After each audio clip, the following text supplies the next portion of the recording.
Hello friends, এ হলো মিষ্টিদের বাড়ি। আর এই যে পাশে মিষ্টিদের বাগান। এখানে এটা লক্ষ্মী আর মালতীর ঘর, আর পাশেই রয়েছে মিষ্টির মায়ের রান্নাঘর। এ দেখো কি সুন্দর রান্নাঘরটা সমস্ত কিছু দিয়ে সাজানো রয়েছে। আর আজ মিষ্টিরা সবাই গাড়ি করে কোথায় যাচ্ছে? শোনা, সবাই খুব সাবধানে যাবে আর বড়দের কথা শুনবে, কোনো রকম দুষ্টুমি করবে না। আমি যেন টিচারদের মুখ থেকে শুনি না যে তোমরা দুষ্টুমি করেছো, ঠিক আছে? মিনা, মিষ্টি, সবাই সাবধানে যেও। দুগ্গা দুগ্গা দুগ্গা দুগ্গা। হ্যাঁ, সাবধানে যেও, কোনো রকম দুষ্টুমি করো না কিন্তু। যাক বাবা, ভালোই ভালোই বাচ্চারা বাড়ি ফিরে আসলে আমার আবার নিশ্চিন্ত। ওরা বাড়ির বাইরে না থাকলে আমার মনটা একদম পড়ে থাকে।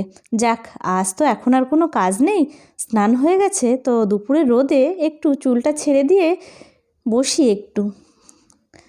চুলের ভেতরটা পুরো ভিজা রয়েছে, একটু মাঠে রোদে বসি। ফাঁকা বাড়ি, বাড়িতে গিয়েই বা কী করবো, একটু চুপচাপ বসেই থাকি। হ্যাঁ, এই তো কতদিন পরে আমি পেলাম। আমি অনেক দিন ধরে অপেক্ষা করেছিলাম। আরে আরে, আমার চুলগুলো ধরে কে টানছে? কেমন আমার ঘাড়ে খচখচ করছে মনে হচ্ছে। কি ব্যাপার? আরে, বুঝতে পারছি না।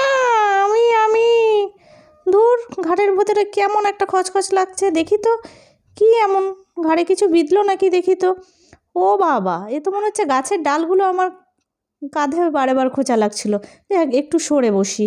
তো অনেকটাই তো টাইম হলো, রোদ্দুরটাও চলে যাচ্ছে। যাই, আস্তে আস্তে ঘরের দিকে যাই। ঘরে গিয়ে দেখি কিছু রান্না বান্না করা যায় কি না, কিংবা সন্ধ্যার জন্য কিছু টিফিন বানিয়ে রাখি, সবাই এসে খেতে পারবে। যাই, আস্তে আস্তে ঘরে যাই। আমিও তোর সঙ্গে যাচ্ছি। চল চল, আমিও খাবো। আমার খাওয়ার একটা পাকাপাকি জায়গা হয়ে গেল। অনেক দিন আমি না খেয়ে ঘুরে বেড়াচ্ছিলাম। কী যে রান্না করব সেটাই ভাবছি। তো আজকে তো শনিবার, কিন্তু আমার তো খুব মাছ জাতীয় খাবার খেতে ইচ্ছা করছে।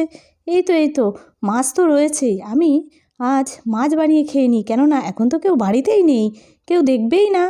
ও, মাছটা কাঁচাই খেয়ে নিই। আর রান্না করতেও ভালো লাগছে না, আমার কাঁচা মাছ খেতে ইচ্ছা করছে, কাঁচা মাছই খেয়ে নিই। বাবা, কাঁচা মাছের কী স্বাদ! হ্যাঁ হ্যাঁ, খা খা, আমিও তোর পাশে বসে আছি, তুই তো কিছুই বুঝতে পারছিস না। আরে মা, মা, তুমি কাঁচা মাছ খাচ্ছ কেন? মা, এ কি সর্বনাশ! মাকে আবার ভূতে ধরলো নাকি? যাই যাই, সবাইকে বলি।